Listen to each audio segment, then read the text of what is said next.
Welcome back, fellow armchair generals. This is Gamer1745 here with our invasion of Greece. See, they didn't pay their debts. No, wait a minute. That's what's going on today. We're just in a world conquering mood here. That's all. And we're going to take Greece out.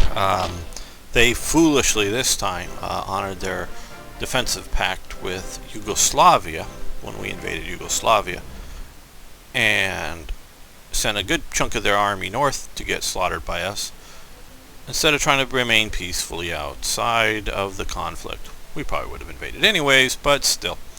Or Italy would have tried.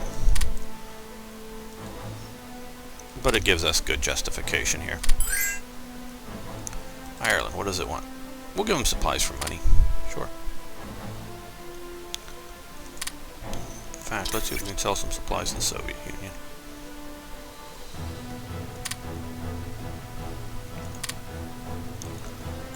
Oh, no, not too many.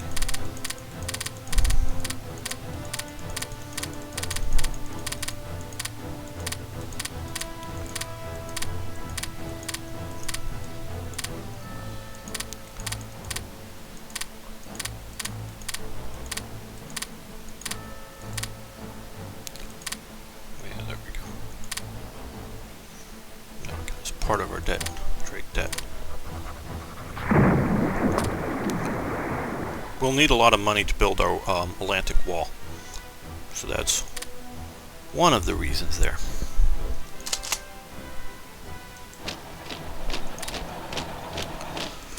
We're going over to the ugly map because it does give us important information.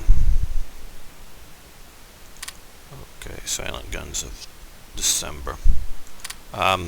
Yeah, we are at war, and many fronts are at peace, that's true. But, well, whatever. We still get the benefit, and since we'll have more things to research here.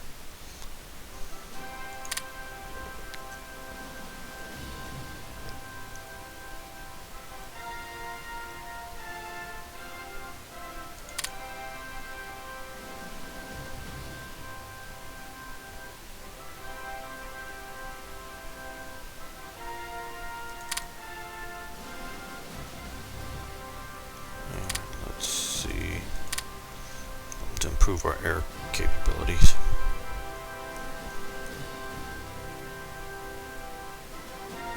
Fighter ground control, that would be good. We're going to have to upgrade these units very soon, but I wanted to use what we have here for our invasion of Greece.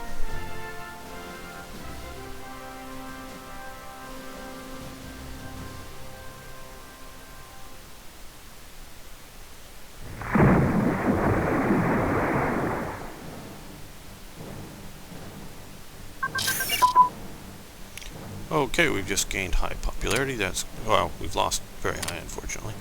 Small navigation radar. That's avionics.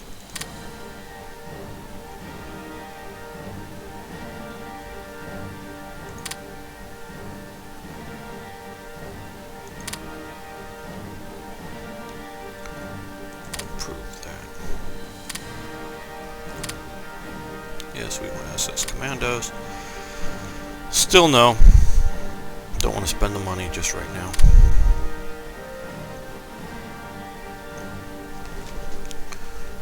This is the one in Rastenburg first. Okay, Wolfschutz. Sorry. Or Wolfslayer. I can speak English. Sorry, Germans. I can speak English. In Rastenburg Forest. This was sort of the major bunker system in the east that Hitler used, and it grew over time to where, like, Goering had his Luftwaffe bunker, and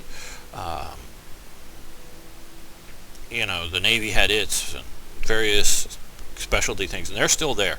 They're all sort of collapsed in. I saw a documentary on it. They're sort of blown up, collapsed in, but they're huge building-sized chunks of concrete that are sort of all crunched in, and they weren't necessarily very big inside. It just lots and lots of concrete outside in case, like, they're bombed. mentioning bombing, that is sort of the bomb that was designed to kill Hitler would have killed him, I do believe, very much so, had he held the meeting that day in the bunker like he was supposed to, because they went to because there was like some electronic problem or something, electrical problem or something in the bunker, so either like an air conditioning ventilation system wasn't working or whatever, so they held it out in a a sort of standard sort of building with windows and regular doors and walls, so that when the blast happened, enough of it was able to dissipate out and not be concentrated, so that saved Hitler's life. Had he been in his bunker, enough of it would have been concentrated, it wouldn't have mattered the position. Part of it was just where he was in relation to the table, etc., when it went off. But sort of when a blast expands and then it hits its maximum expansion area, and it's still, when it's expanded, sort of then pushes back in and concentrates. That would have been enough pressure to kill everybody in the room, the size of bomb that they had. But because of the venue change, and it didn't have any fragmentation effect or whatever put with the bomb, so that's why he survived that bomb. That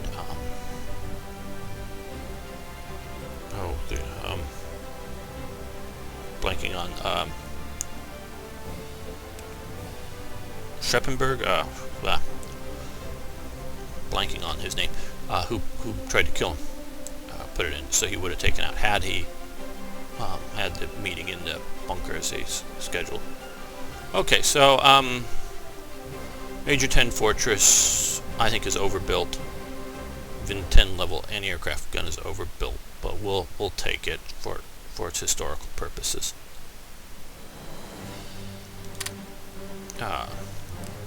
Where Crest 4 military districts. These are in in Danzig, Poznan, Krakow, and Prague, Prana. So this expanding of the German recruiting system into recently acquired territory. So we'll take that. That will help us with a bunch of benefits.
Standard was one of the, well, it was considered a regiment at the time. That was about the size of a division. Was one of the invading military units of Greece. Okay, artillery brigades advanced. That's good to have happen. We don't want to keep pushing the tech there. Too far ahead.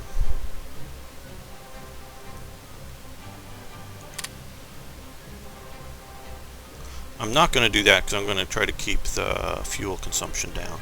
It's a good tech, it just, my understanding, yeah, they start using fuel, so. And that's part of the reason I use some of those units at times is a bit of a exploitation into terrain that may not have fuel. Okay, fate of the Yugoslavian fleet. Get some ships, pretty crappy. Get material, not very much. We're going to go with the ships because they're in a useful location. They show up here. And what we're going to do is put them all together. That's one of the reasons I dropped these guys down here. I've noticed in previous games, because they start out with 1%, if the British spot them, they'll come in and do air attacks on them, and at 1% they just slaughter them. So we have some intercepting air and a little bulk unit here with a Schnell boat flotillas to give us a little better thing. Now, our arrow is based here. I just, before turning the camera on, started shifting here, so there.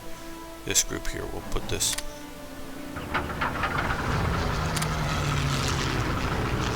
Get it out to here. We can also intercept. Port in the Adriatic. This would probably solve much of my dilemma, though it's only level 4th port from Italy, because this here, yeah, is very close to within the sort of province system that we have here, the Italian claimed border. Like I said before, this is the occupied section of Croatia by Italy, but this was going to be Italian territory, at least agreed at the time. This is BlackICE's attempt to give Germany some port, and it's good, so it helps, and I will take it because it's useful. So this, you can see, changes the border around. It does not give us cores, if you notice here. So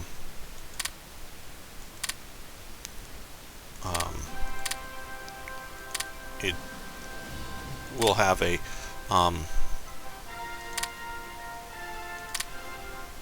it shouldn't give us all of this, in my opinion, as German territory. But you can see the revolt risk. I'm sort of ambivalent at best about this here. This is a revolt risk. This level of 2% is something that you can't, at least I haven't seen readily being able to suppress below. That is sort of where these revolt risks that are much higher, you can send in units to reduce it, which means you have to transship supplies across territory with revolt risk in it, which disrupts your supplies. So, like I say, I'm not entirely pleased by it. Now, some of these provinces will get better, but not just yet for revolt risk. Okay, tripartite pact. This is the historic date. November 24th, 1940 is when Slovakia officially joins the tripartite pact. Functionally, in this game, they're already our puppets, so they do what we say to some degree. Obviously, we don't get to command them in detail, but so it's just more of an informational event. Expand the air bases, yes, we take these. Are these even at war right now? Let's see. Yeah, they're at war. I thought so, because there are puppets. So they're at war with the British and their crew.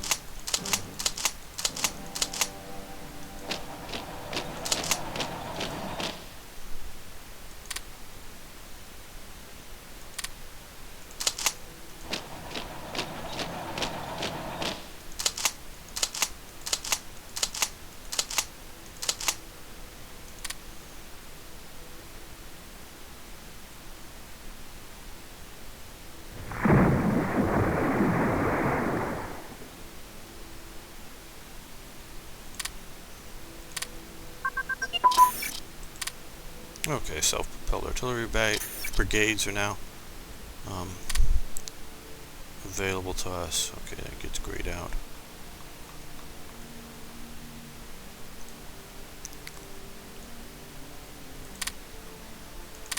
And fuselage aerodynamics have advanced.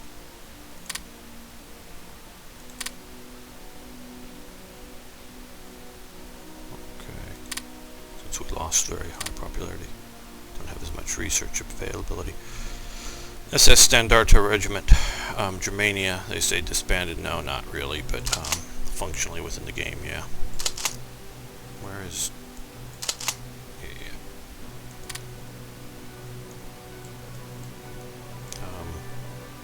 Once I hit this, it should disband it.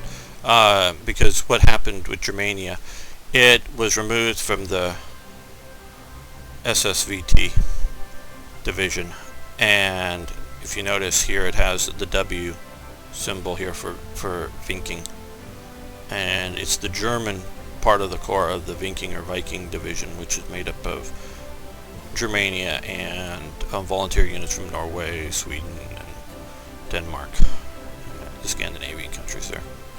So yeah, so that's pulling off. Okay, we have a chance here. Another interesting thing, I like the way they did this. Normally in the game, when you occupy France here, I guess we are technically occupying the channel. Oh no, these are actually rebel held right now. How interesting. But notice they have only one infrastructure here. This event allows for the occupation of it. You can just leave them because there's one infrastructure, and if the British, I guess they've had a revolt risk or something. Let me look to see why they. I guess we can't see the revolt risk. Don't know why they're held by the rebels there, but the Germans occupied it, and it's sort of a very interesting story. And in a way, I'm disappointed. In BlackICE, I guess they just sort of already had this or whatever, and threw this up there. There's some really good photos of German soldiers being like saluted or whatever by British bobbies, because the British police were still there and still allowed to function for local, local police type duties. They were very cooperative towards any sort of resistance thing. They weren't quislings. They were, oh yeah, we'll do the traffic control and that kind of policing. And the British Signal magazine, I hope you guys aren't getting too bored. Signal magazine was the sort of German military magazine, and I have them, 3 published books, highlights from Signal magazine in English, because and the books that I have are taken straight from the original Signal magazine that they published in English just for the occupation of the Channel Islands, because it was their primary English audience. I don't know if they put any on neutral shipping to go to Ireland or Americas at the time, but they did an English language edition. Hopefully, I think they anticipated eventually for occupying the rest of Britain. But so they give German military propaganda in English, and the Germans treated Channel Islands very well, because they were using it as a sort of a propaganda showcase of how nice they'll treat the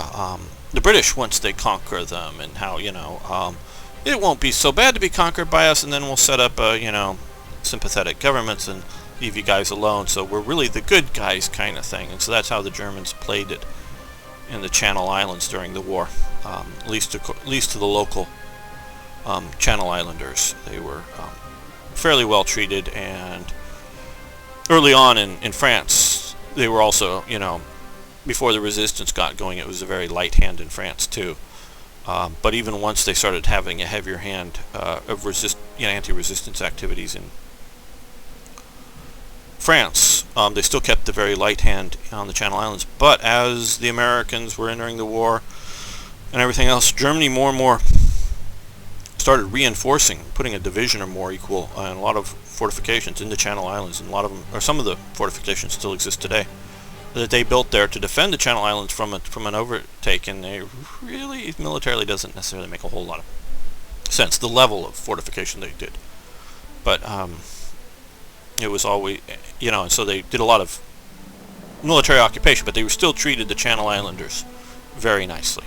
That was always their policy. It was a propaganda thing. So yeah, we'll do that just for the fun of it. And this will then should event will happen, I think, and we'll get. Oh yeah, we've already occupied it now. So we've occupied it. So just a little side about the Channel Islands.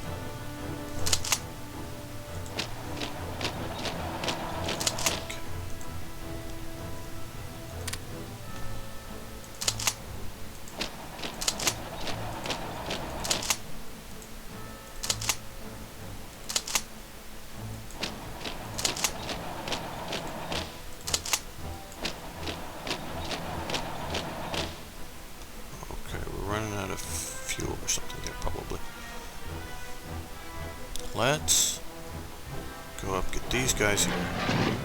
Yeah, I'll move them with there. Let's look at supplies for a second here. Supplies start to become critical here. Yeah, I think we'll just send them to Belgrade.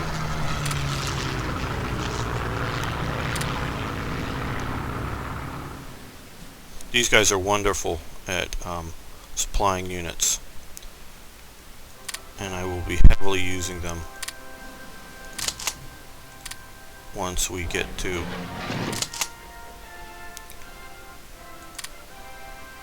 the Soviet operations.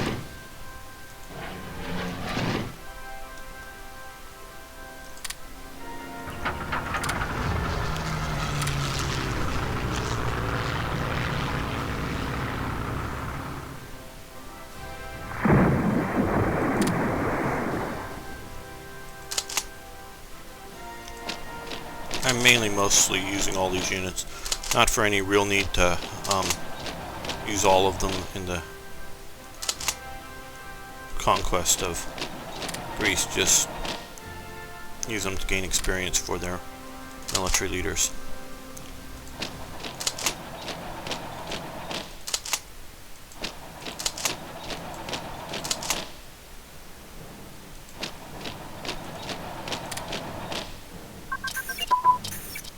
Okay, first aid advance, that's good.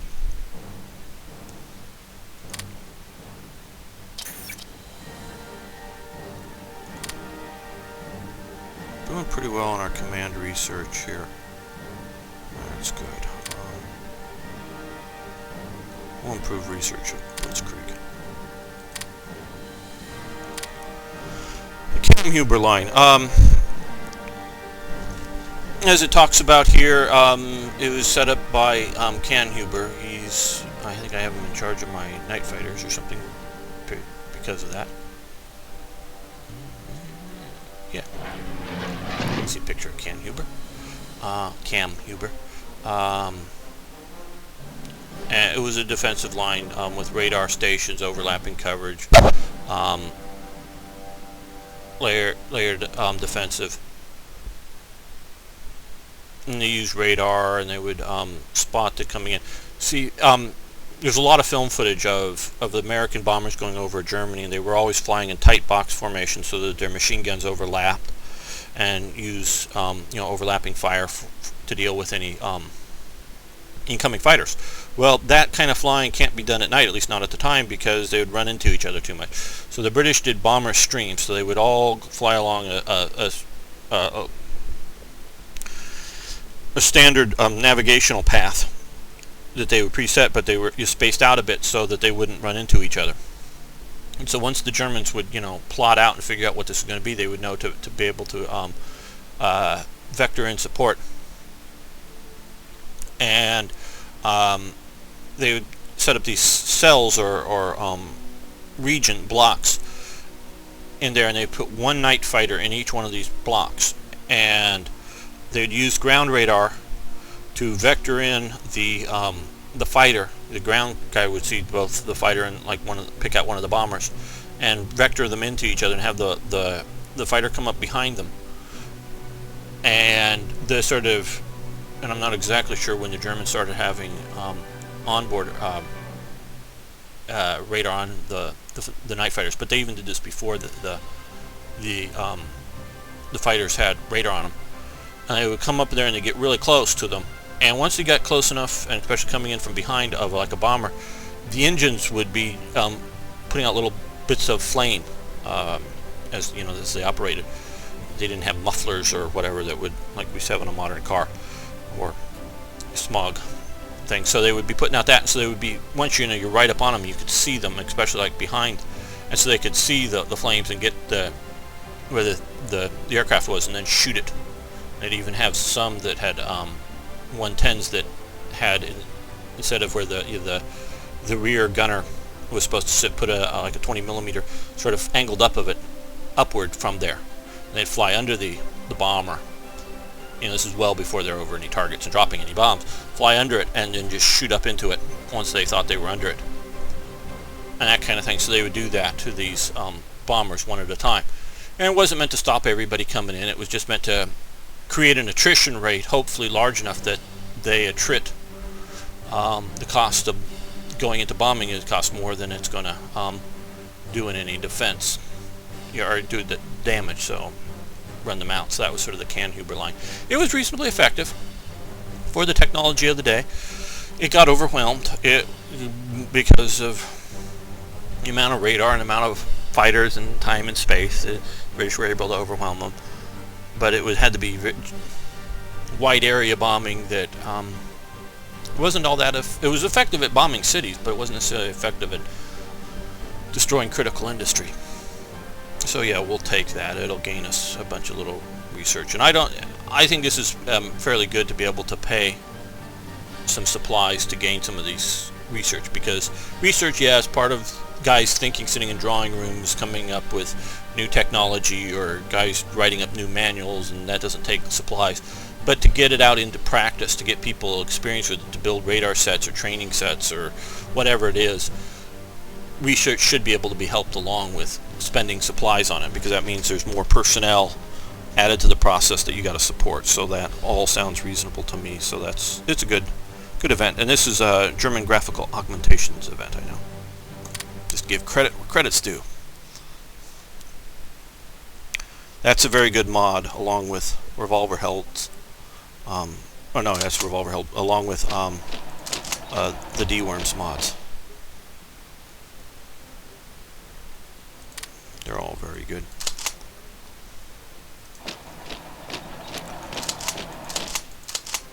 And so if you're looking for a realistically, historically based mod, not just a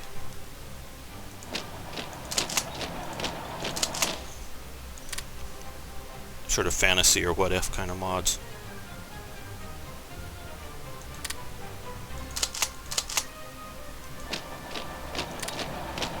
Go back to my more useful.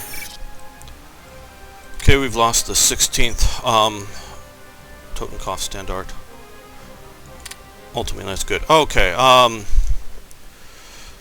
the German says on the poster there, return all our lost land. This is put about the Reich Colonial Bund, or the National Colonial League or Association, however you want to translate that in English. That's from October 39. I sort of blended the pictures there. Celebration. You can see I thought that picture it's a fascinating picture of who's on that stage. You see the guys in their colonial veterans uniforms, so those are World War I vets who fought in Africa. You see some SS members there. That's in Hitler Youth, and that's in Hitler Youth leaders uniform, so these are adults, but and there that's either SA or NSKK, or maybe NSFK uniform. You can tell by the hat, and then there's a naval gentleman there. That's Army, so it's another SA or NSKK there. So it's a bunch of different political groups that were involved in that particular rally in October 39. This is a poster from that era. That's this is done for you. Okay, the reason this is happening sort of now instead of back in October 39, because I've been playing such short time sessions. There's a lot of clock, and I've noticed this in a few events that have happened. There's a lot of clocks that are set up in both TRE and BlackICE that have like a 30-day, a 90-day, or whatever day after certain conditions are met.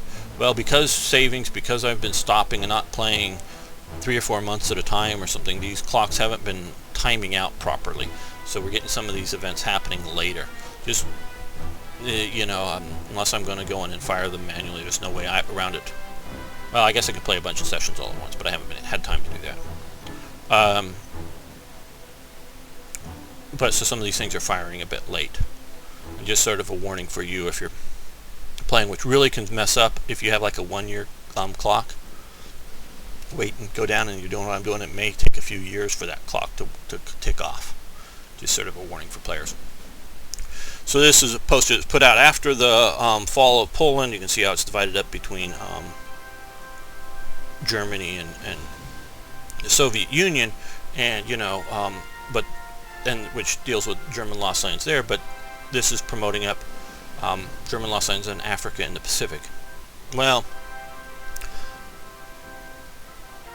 you know, as I've stated earlier, I don't know how much the very high ups, you know, the Goerings, Hitlers, and such really supported this idea.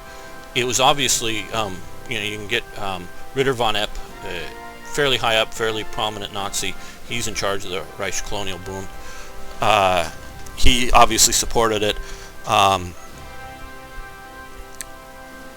so I don't know, you know, how much of this was more of a, especially in the pre-war era, a sort of threat to England and France to, you know, let us have what we want in Europe, or we're going to demand our colonies back, kind of thing. The organization continued to, if you will, agitate or support for returning the lost colonial lands. By 39, I don't know how much they ever really realistically thought that they'd get back the Pacific Island stuff, because a bunch of those islands up in here, they're already turned over to Japan as part of the World War I ending treaty, and obviously some of the, you know, down in New Guinea, once in 41, you know, Japan's going to take it. So that's a little bit of a pipe dream. The organization, I do think, really thought it was to try to get back its African colonial lands, and this is an event from Tanganyika. So just sort of a prompting to remember, hey, since you have the mod installed, Tanganyika installed, don't forget about going south there. So just little history. Oh, cool. And some of these I've been noticing haven't happened maybe as much, also because of the short. Especially once this didn't affect us so much early on in playing this, because I was playing larger time chunks. But once the war started, I'm playing the short time chunks. Defense research report. Oh, moderate. Okay, good. So we're going to get some of one of the shows. Budget days. Okay, support our allies. This is from Foreign Aid and Air Bases mod that I have. That's down below. You just scroll down from where you get TRE. It's the whole mod was based upon my frustration of, hey, I can't build an allied territory. You know, I can't put a high-tech German radar station in Persia, even if Persia is my ally, even if it's a puppet state. It's just the game mechanics. And so where I wanted to put things, I created these events that I think I'm spending approximately the right amount of money. So this is not designed, or supplies, because I base this on supplies, not money. Right amount of supplies, and not giving away stuff for free. This is not meant to be a free gimmies or make the game easier or anything like that. It's meant to make the game more realistic, but still realistic cost. So you can see where all the places that will get radar stations and a little bit of, I think it's out in here, some air bases, more air bases and such. So yeah, we'll take it. Obviously you have the choice of weak allies don't want to support them, so, but yeah, we'll give them. And so we'll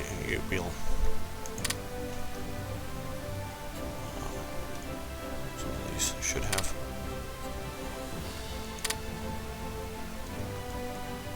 Yeah, you can see air, radar.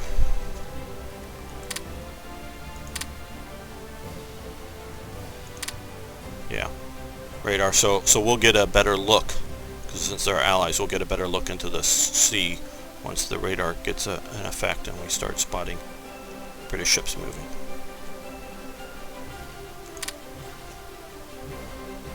Those events only fire, and I also made similar events for American Britain as I thought appropriate as they occupied or liberated various allied countries for them too. It's not just Germany, it's both sides. I don't know if there's any for the Soviets, but yeah, I made it, and I don't know if there's any done for the Soviets. And normally if I went into a place, did one for Germany also, well, do one for the Allies if they get into that position in that country.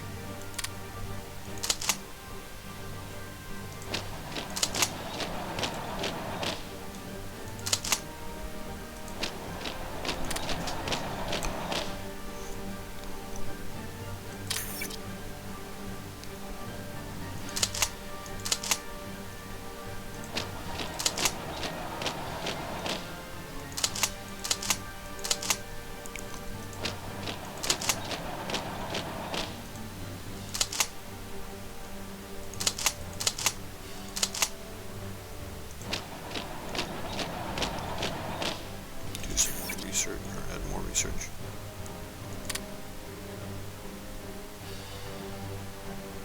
That would be good.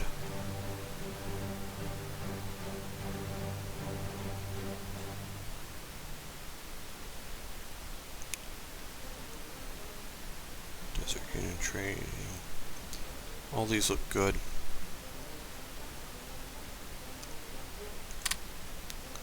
But I want to make sure my fundamentals are good. Yeah, we'll go mass assault. Got to keep some of the fundamentals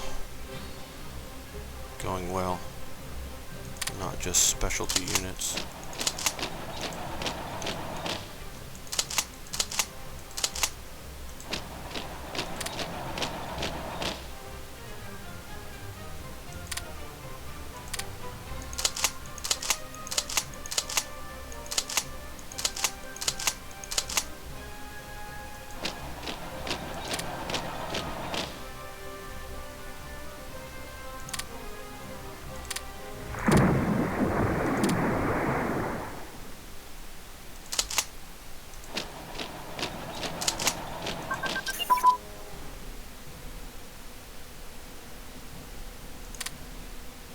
Oh good, dual purpose anti-tank, anti-aircraft guns have made the research level. That's good. Now my anti-aircraft guns, once they get upgraded, will be rather effective against tanks.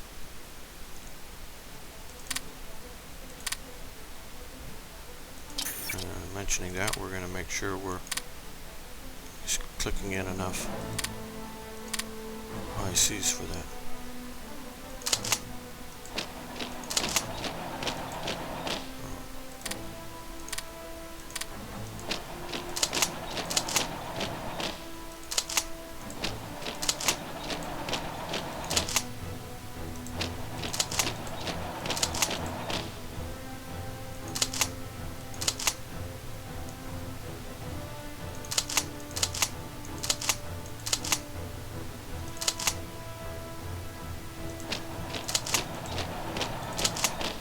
Very much the direct approach for attacking Greece, but we can easily overwhelm it like we're doing.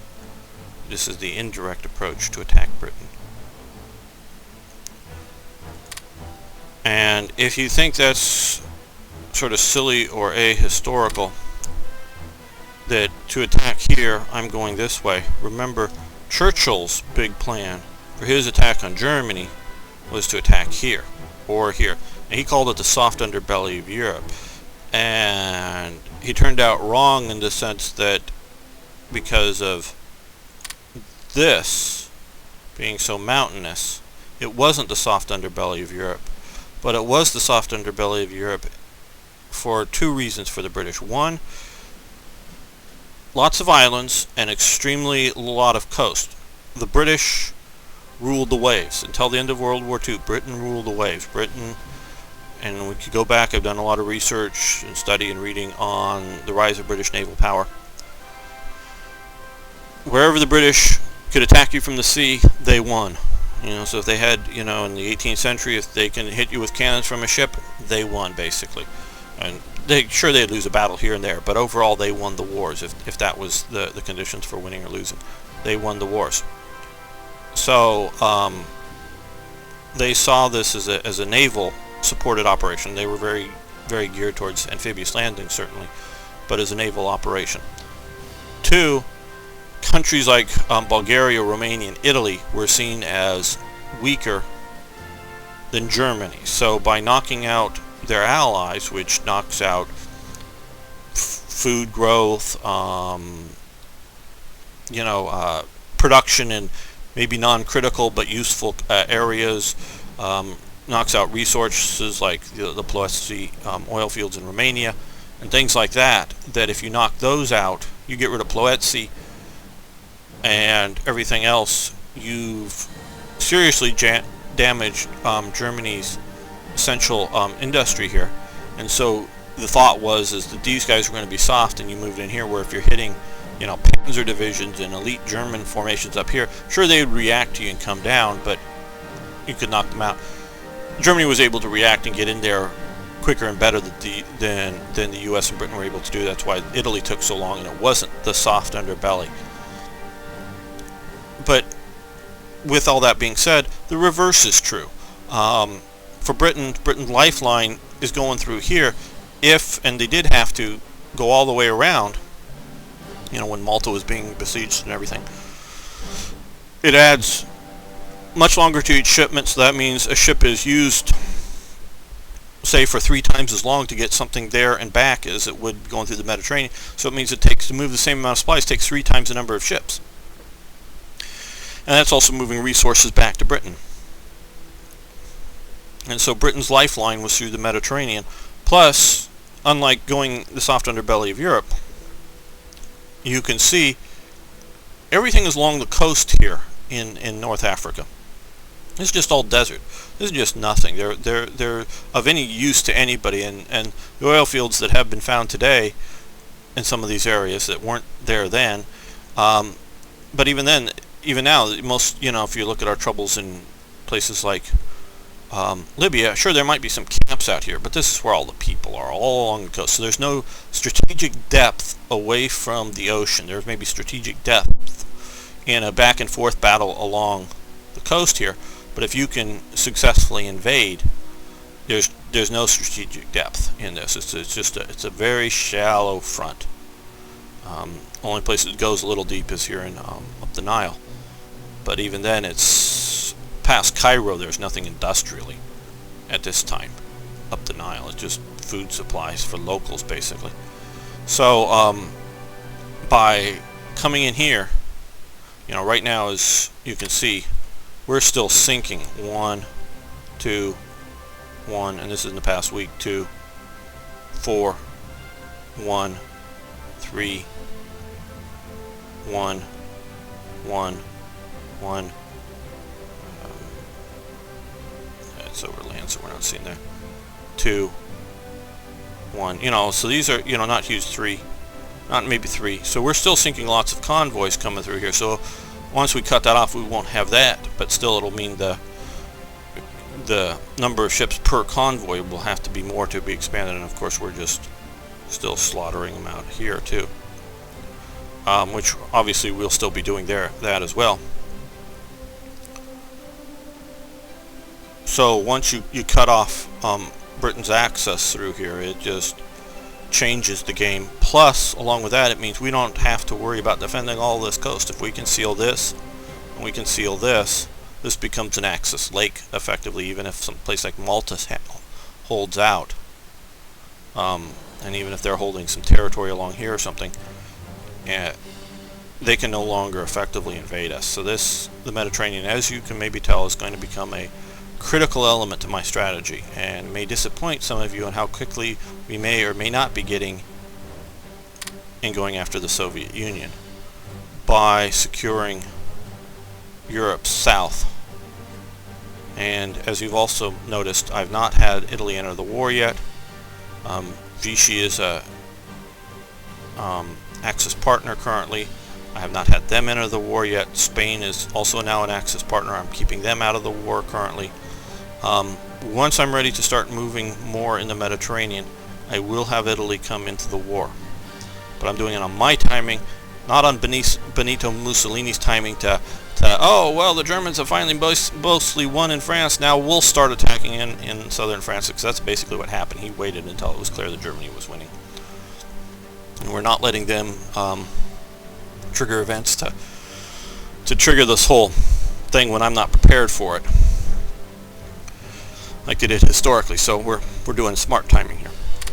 Okay, continue with the battle. Enough pontificating, and probably enough time to stop this session here. So we're going to stop this session. We'll start another one right after this one. Thanks for watching.